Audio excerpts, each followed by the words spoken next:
My name is Nia, and this is the story of my most exciting day ever.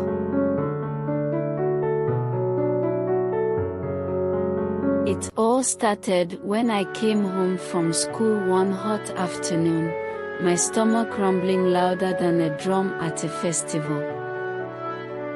I ran into our little mud house, hoping to find something delicious to eat. But to my disappointment, there was no food in the kitchen. I sighed and looked around. That's when I saw it, my father's hunter's gun, resting in the corner. An idea popped into my head, and before I knew it, I was holding the gun, feeling like a great hunter myself. If Papa can hunt, why can't I?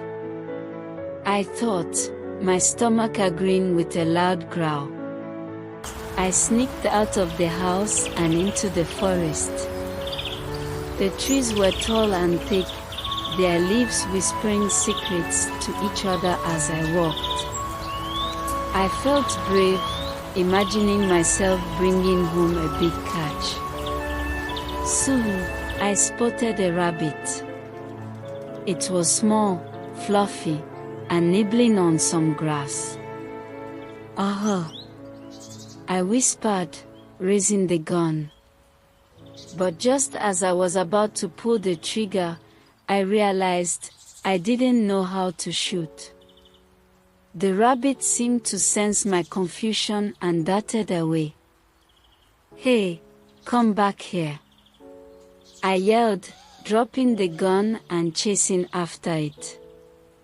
The rabbit was fast, zigzagging through the bushes, and I was determined not to let my dinner escape. I ran and ran, and before I knew it, the sun had disappeared, and darkness began to creep in. The forest was no longer friendly. It was full of strange noises and shadows that made my heart race.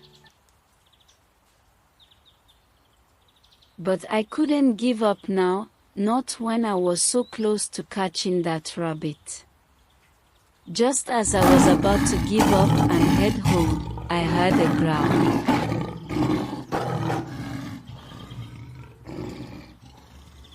I froze.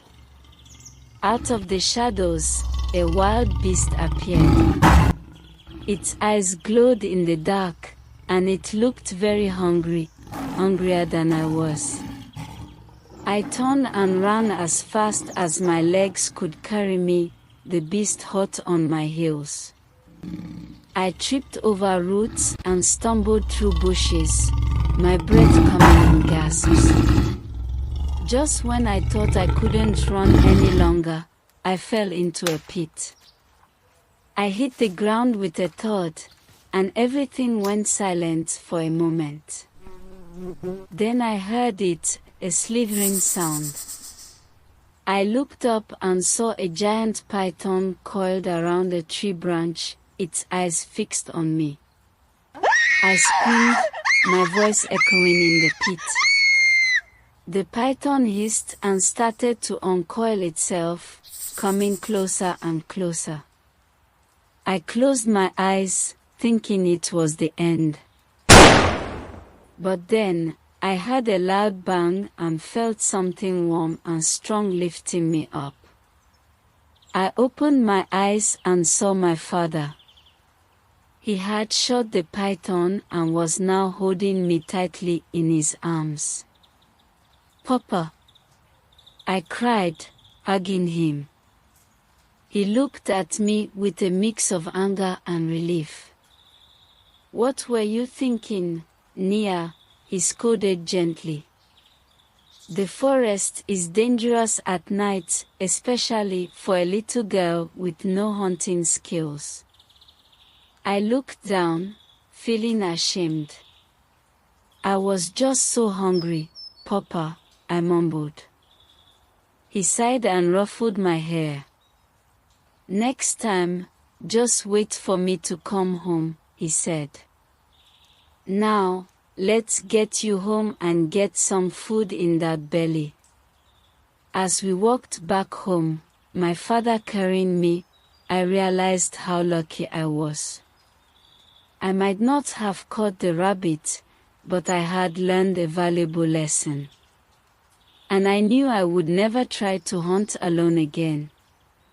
When we got home, my mother was waiting with a big pot of stew. I ate every last bite, savoring the taste. That night, as I lay in bed, I couldn't help but smile. My adventure had been scary, but it had also been thrilling. And now, I had a story to tell my friends at school.